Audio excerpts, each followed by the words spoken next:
Hey folks, welcome along to the Carp Angler Chronicles. My name is Sam. I'm here with my very good friend Pete, who I've been angling with for a very long time. And we have basically decided to do a podcast, and it's basically going to comprise of me and Pete chatting about all things carpy. In the not too distant future, we do hope to get some guests on, and we will take things from there. Pete, do you want to say hello? Hello, you all right, Sam? I'm all right. Basically, I think the goal of this is to just, to be totally honest with you, me and Pete to get a bit of a carpy fix. We haven't actually said that to each other, Pete, but I think that's pretty much what it is. We're both super busy. Yeah. Pete is a father to three and a husband. Three children. Three children, yeah. Husband, busy guy, working man, of course. Myself, I own a couple of businesses. I'm very busy. We don't always get the time to go out on the bank and fish. And the second best of that for me has always been having carpy chats, usually with Pete or other people on the bank, having a cup of tea, etc. This is basically an extension of that. And of course, there aren't that many carp angling podcasts out there. So we thought, why not? We're not taking this seriously. We're not sponsored anglers. We're not going to be pushing any products. We're not going to be doing anything like that. This is literally just a couple of carp anglers having a good old chat, and hopefully you, the listener, get something out of that as well. And as I said, we hope to get some kind of named anglers, for want of a better phrase, on, and some anglers that aren't as well known that are actually phenomenal anglers. It's just you would never hear about them in the main kind of light. So that's it basically. As it stands, I think, is there seven carp podcasts, Pete? 7? I think so. I don't listen to 7. So the Carp cast, obviously. So I think they were the first ones. You got the Carp cast. You've got the Spodcast. Yeah, you've got the Baitworks podcast, which I think they've now changed their name to a podcast, which is great for SEO. I've not listened to that one. You should listen to that. I like that. And then there is Nash has just started one, and Porter have just started one, and there's another one as well, which is the big guys. Don't know what you mean. No, the other one is he's a beginner, new to carp angling, and he's just kind of sharing his experience with that. So I think that's all of them. 5, unless we've forgotten someone. Someone's gonna contact us. It's gonna be. Yeah. I wondered literally how many listeners we will get. I reckon people appreciate it. I think they'll appreciate the genuineness that we're coming from. And as I said before, we're not sponsored anglers. We're not going to be pushing anything. We're going to be talking about what we've learned and just general carpy stuff. And for me, I don't want to get too deep straight off the bat, but I think carp angling it's certainly changed a lot from when I started it up. A hell of a lot. And, even more so in recent years. And that's all great, and I understand, it's the way things go. But I would like to think this podcast, and perhaps a bit of media that we release around it, is kind of a little bit different from that, and a little bit more, I don't know how to say it. I mean, I wanted to call the podcast the Real Anglers Podcast, but then I thought, or the Proper Anglers Podcast, or something like that. And then I thought, well, hang on, that can sound a bit elitist, and so I didn't want to go for that. But we're basically, I would say we're kind of, we're nothing special in terms of carp anglers, but we are what I would call real carp anglers. And that's the way we want to keep this podcast. We want to keep it real. We want to be, chatting about the things that, in my opinion, really matter in carp angling. Anyway, I'm waffling on. Pete, do you want to give me a little bit of a rundown about yourself, your angling history, how you got started with carp angling, and then I'll do the same. Cool. So fishing, I sort of was obsessed as a kid growing up. Did a lot of fishing with my dad. So I've grown up down in Cornwall. So coarse fishing and carp fishing was kind of like not very sort of in vogue, I guess. I was doing a lot of sea fishing, a lot of river fishing, fly fishing, just sort of like what my dad was into. And it wasn't until I met you, and I sort of vice versa wanted to go carp fishing. Yeah, we worked at a holiday park. They had some pretty nice fish actually in those lakes. Yeah, and I sort of got the bug from there. So I have no idea how many years ago. 12 years, 13 years ago was it? I was I've working not it really out. looked back since. Yeah, it's about that. I think I started. So I similar to you. I grew up in the Cotswolds, great place for carp angling. Although, unfortunately, I moved to Cornwall when I was 14. At that point, I wasn't into carp angling, but ever since I was a little kid, I used to go angling around Cirencester, and of course, you got the infamous water park there, Cotswold Water Park. Never fished it for carp. I was never into that. I just fished it for general fish. Did a bit of pike fishing and perch fishing as well. Moved down to Cornwall and started work at this adventure park that we mentioned before. And then it was a chap called Barrence Browning, who's an absolute legend. I don't think you've ever met him, Pete, but he's an absolute legend. And he got me into carp angling. I guess I was 18 at the time. I'm 34 at the time of recording this. So I guess 16 years ago. And that's how I got into it. And we went on from there. So that's, I mean, I guess, I don't know, you guys probably aren't interested, but we've never been into the commercial carp fishing. We've never wanted to be, shoulder to shoulder fishing busy waters. We've always sought out some quieter waters, some unfished waters. We won't go into too much detail. And always just done what I would call proper carp angling, which I realise will pee some people off.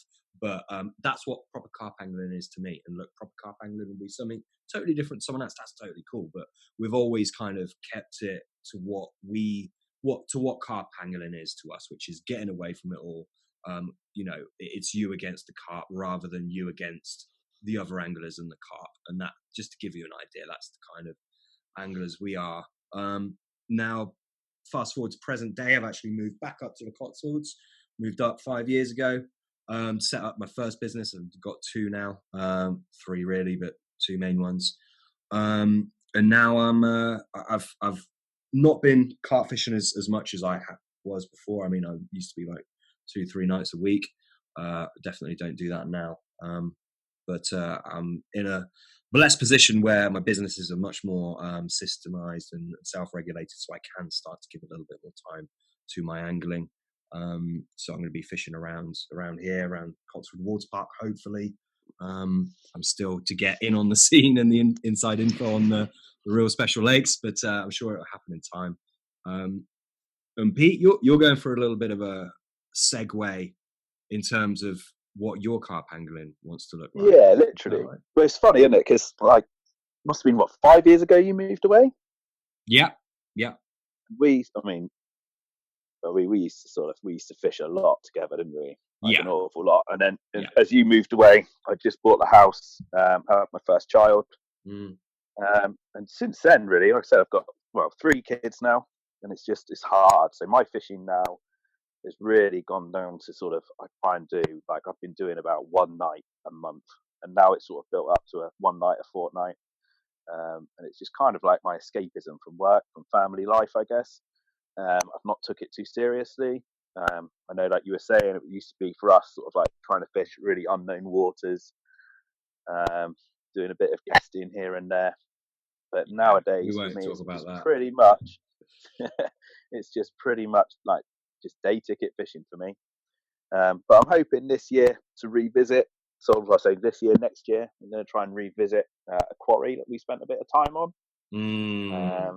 But that's my plan. I just want one fish out, just one. I just need to catch one.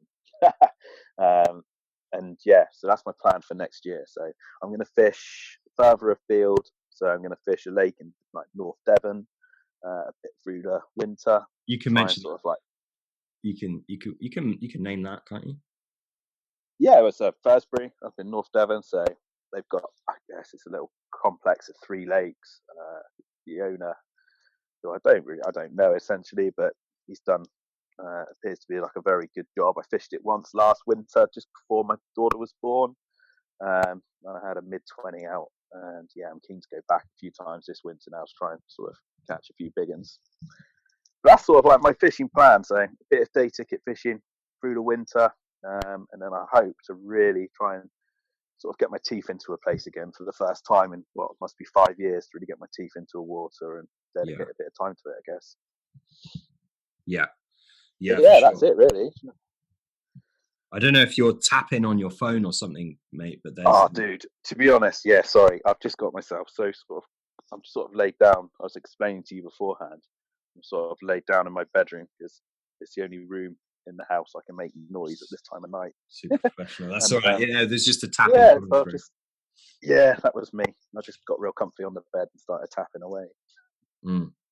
Yeah, that.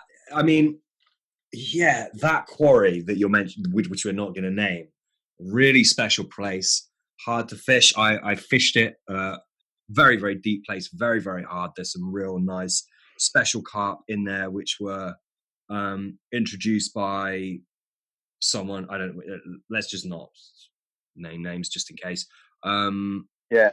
And that bit of history fish. Very nice fish, basically, and very hard place. I was super lucky.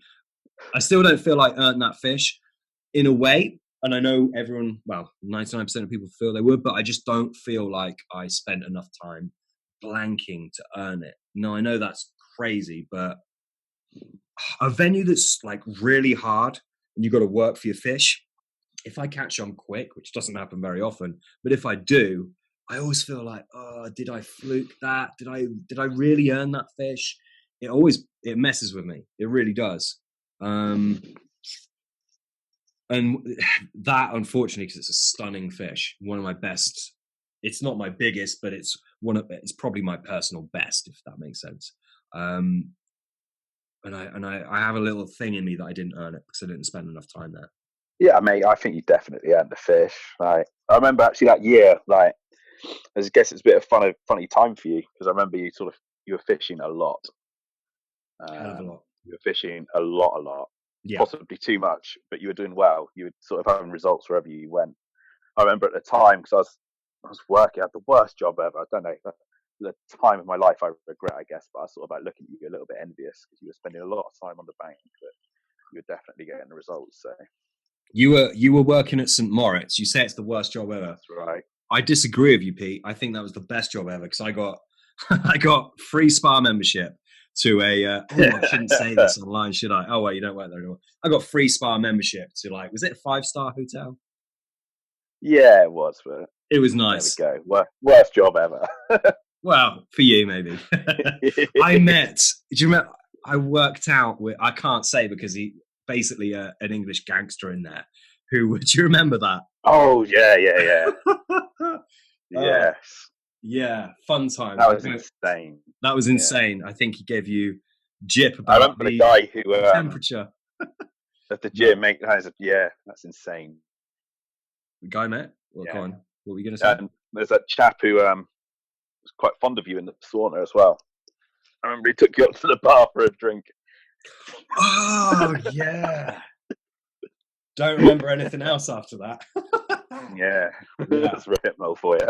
I just woke up in his penthouse. No, I didn't really. But yeah, there was the guy that took a liking to me. Which, do you know what? I'm a member. I've been a member of a few spas since. 2 of them, exact same thing has happened to me. Or both in the an attractive guy. I promise you, not the same guy. No, a different guy. Oh, I'm that type of guy. Okay, sorry. Yeah. No, I said you're attractive guy. Attractive. Oh, right. Oh, well. Don't know about that. But yeah, anyway, fun times. But anyway, I was going to talk to you about this, Pete. I'm going to really put you on the spot here. Go on. That venue, is it right for you, do you think? And look, I know I potentially fluked one out. Yeah. But I spent probably, I don't know how many hours, there. Not fishing it, but actually there. It's a lot of work for some fish that, let's just say, might not be in there. Yeah, mate, I get what you're saying. My time is sort of pretty precious. So I get limited time to go fishing, but I just feel like now I'm going to have the time to escape. I can put in a bit of like work around it, so I can definitely get down there and pre-bait. I've actually arranged a boat and stuff already, so I'm gonna have a little boat. I'll be able to do that. I'll have the time to do the time to pre-bait and then what, a bait boat? Fish it. No, absolutely not. Teasing. Yeah. Well, you had an inflatable. Have you not got that? No, but I've sorted a different one. Okay. That was the bright orange one, wasn't it? Yeah. Yeah. It was good fun, wasn't it? It's We great. both were in that thing, mate. I mean, that was a Well, tiny little boat. The first time we got into a water where we needed the boat, the weedy water, which we probably won't mention, that took our carp game up. I mean, the whole water did, because we were dealing with a lot of different things against us. That water and getting out in the boat and viewing things from the boat and prodding from the boat and like just immersing yourself in a water that from a different angle that isn't just from the bank. I think that really changed our fishing. And if you can get out in a boat, I just think that's just a huge edge, not to use a term that's overused, but I just think it is. But then that quarry, what are you going to do in a boat? I mean, really, you're in the margins there because it's so deep. The carp will go down very deep, and I know that for a fact. But what are you going to do in a boat there? Yeah. So you know from where the waterfall is. Yeah. So going that bank all the way along to where you had your fish out. There's actually quite a good shelf when you're sort of looking at 3 or 4 foot. By the waterfall? And then also, by the waterfall and all the way along, to be honest. Yeah. There's different points where, so my plan is I'm going to be sort of sticking a bank stick in at the side and leaving it there. So I can try and pick a few spots and then sort of washing line across. I did a night by that waterfall and I had, it's a quite a drop, this waterfall, very loud, and that just did something bad to my ears. Did I tell you that? It was. I would not recommend that. It was not good. Yeah, it was misery. I got used to it, but then like the day after, I could just hear waterfall the whole time, even though I wasn't there. I'd gone on. Oh wow. Yeah. Gone stir crazy, mate. Bit sketchy getting down there as well. I remember sort of like, it's I think horrendous. I went with you. I was like helping you with your gear down. I remember. I don't remember that, but I was there on the day. Yeah, on the day you set up. Mate, honestly, my fondest memory from that lake was you completely winding me up. So it's the kind of water where if you sort of like do sort of 4 or 5 fish a year, you're like you've had a good year. But we had literally gone all the way around this lake to the far side, and I had my 3 rods still out, and I was sort of like on edge anyway because I'm really don't like that. I'm a little bit of a goody 2-shoes when it comes to things like that. Rightly so. You had literally got your first iPhone. I remember it because you were a BlackBerry boy, and you had downloaded the Bite Alarm app, and you literally set off the Delkin sounder, and I was gone. Bearing in mind, I'd done a number of nights on the venue, I hadn't even had a sleep. I was through the undergrowth, mate. I was just legging it. You were just screaming behind me. No stopping him. There was no stopping him. I was gone. I was all the way around to my rods. I was literally livid with you. I saw the funny side, but I was just like, that was so cruel. Like, it was a one-toner, and I was gone. Basically, our years angling together just consisted of winding each other up. Something chronic. As it is for most people, I guess. All done safely, obviously, etc. But we've got so many stories, I think, haven't we? We could go on for a long time, and I'm sure many of them will come out. I'm sure some of them neither of us want to come out. But good times. That's it. Really good times. So, go on. No, I was going to say, so I know we've sort of spoke briefly about sort of like the club you've joined and some waters, but I really don't know what you're doing with your fishing. So I know you're doing just sort of the odd weekend, aren't you? Just doing like Saturday daytimes and stuff. But no, I'm not. Well, I've joined. Yeah, I've joined a couple of clubs and things like that.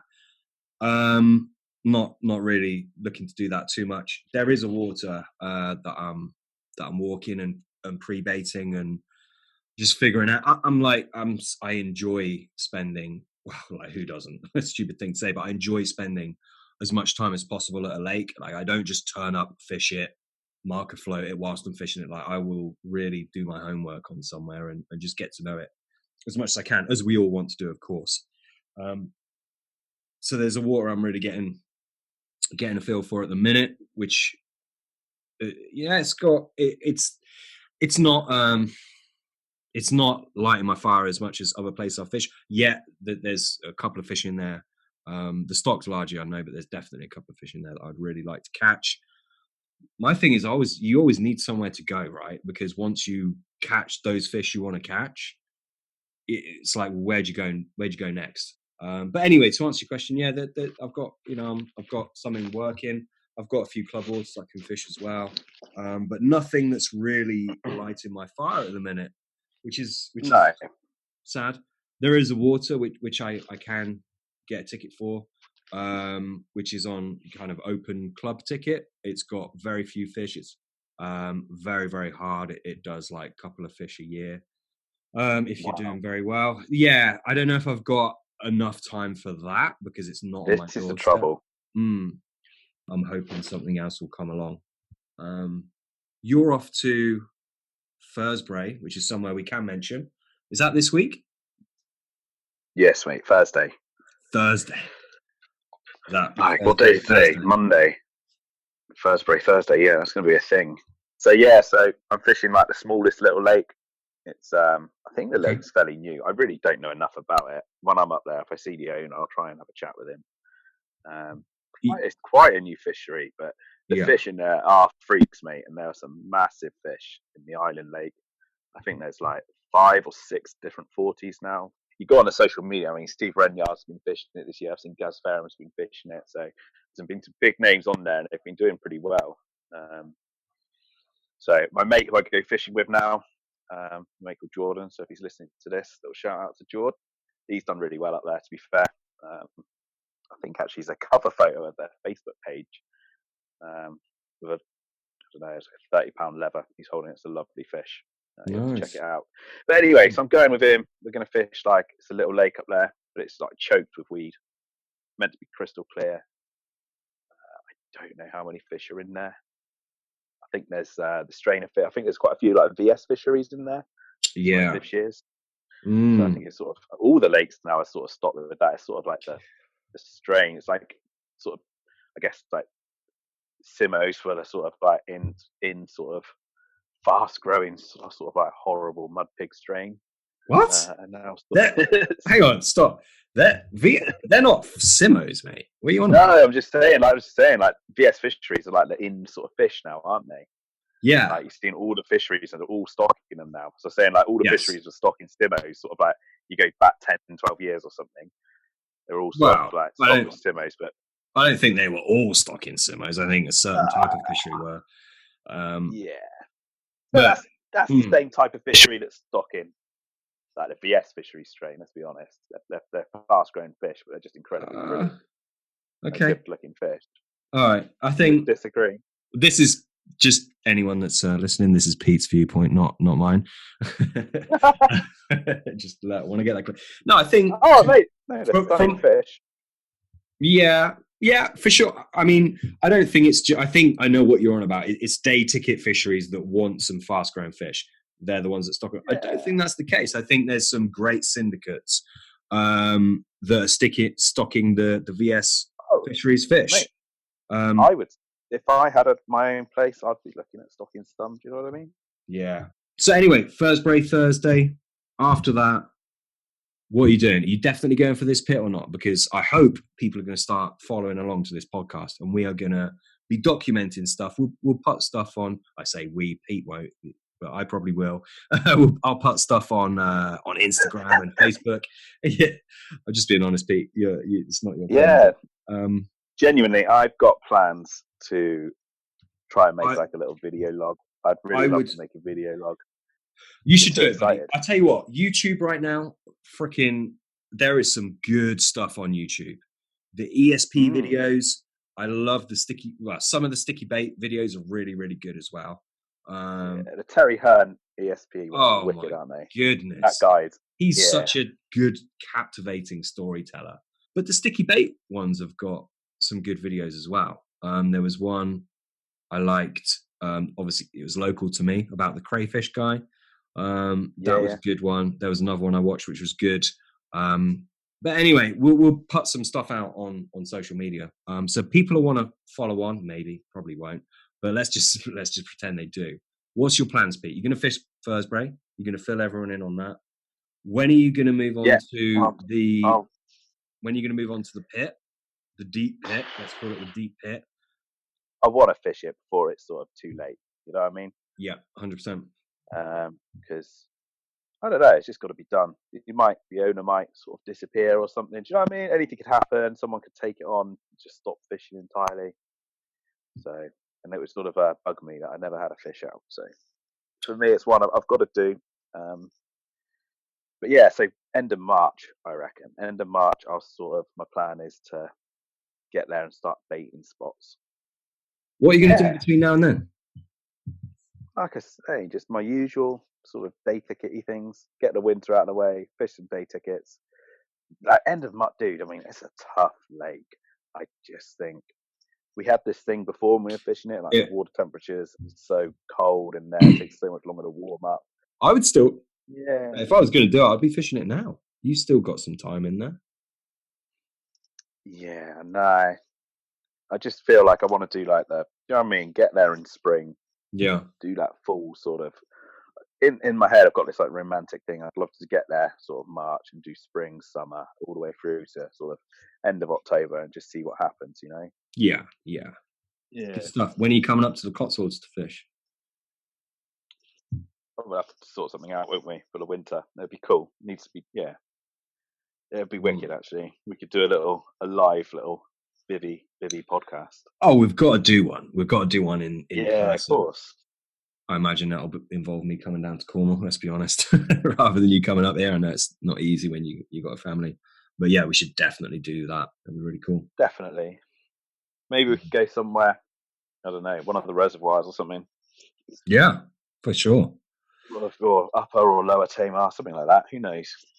Isn't lower Syndicate still? Was that changed? No, I don't think it is. Do you know what I mean? I'm so out of the loop. I'm pretty sure it's not Syndicate, but I could be so wrong on that. I really don't know. I really don't know. From like, yeah. Well, there's a lot going on there, isn't there? I don't know if it was. Yeah. Yeah, I imagine it was a crazy place, wasn't it? Fish sort of swimming over damn walls miraculously and ended up in different reservoirs and all the rest of it. Go swimming up damn walls as well, by all accounts. Yeah.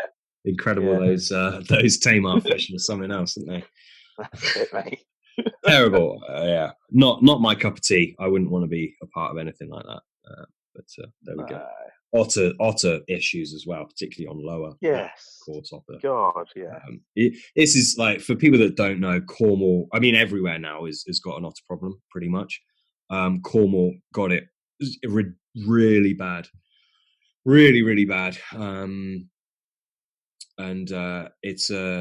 This is something, when you look at a water, like the first thing that runs through your head is like, is it viable from the point of predation? It ruined it for me, really. I think it ruined it for you as well.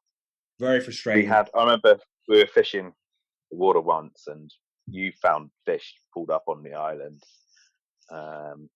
and that was that realization. I remember you phoned me. I'd left. I'd nearly made it home, and you were just like, "Pete, there is a massive common, and there was hardly any commons in this lake." And you was like pulled up on the island, just eaten apart. And ever since that day, it just literally, fishing for me just got ruined. And then we just realized, our eyes opened. We always knew it was an issue. We always knew it was an issue, but when you see stuff like that happen, and it was a lake that, you know, obviously we're kind of invested in, it just takes it to a whole nother level. You know, it's a real problem, isn't it? Yeah, and I think that's something we could probably talk about on an episode. I think as we go sort of forward, we'll probably have a little bit of like discussion, a little bit of sort of maybe some plans, some topics we can discuss. And I think predation has got to be one of them, because I know it's something that we've sort of got pretty passionate about. So, all right, buddy. That's it. Yeah, well, I think that is. I can hear my 8-month-old child screaming downstairs. So you're on dad duties. Pete, it's a pleasure. Everyone else, thank you so much if you made it here. Geez, thank you. I really appreciate it. If you know anyone that would be great for the podcast, email us at info@thecarpanglerchronicles.com. So a bit of a mouthful, but it's info@thecarpanglerchronicles.com. Email us if you know anyone that you feel would be a good fit for it, or indeed if you feel you could bring something to the party, please email us and let us know. We'd love to have some anglers on and just chew the fat, so to speak. Pete, really good to chat to you. We'll do it again soon. Anything else you want to say, buddy? Sorry for taking over. If I've got a habit of just ploughing on, I do apologise to Pete and the listeners for doing that. I'm awful. Anything you want to say, buddy? The Sam Barley Show. No, I'm quite happy, mate. We'll have to do it again. You never know. I might have caught a fish this week. Who knows? Oh, keep us tuned and put it on Instagram or Facebook or YouTube. That's it. Cheers, mate. No worries. Catch you soon, man. Take care. Bye-bye.